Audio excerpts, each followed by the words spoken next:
if it's going to hit that truck when it goes under it. This van might be able to make it under that.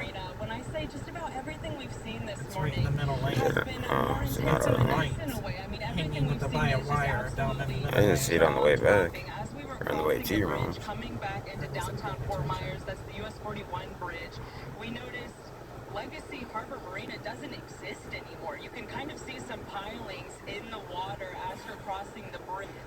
And then you see dozens of sailboats, of yachts, other boats that were docked here, piled up on shore. We're actually standing on top of what once was a floating dock that was a part of this marina here.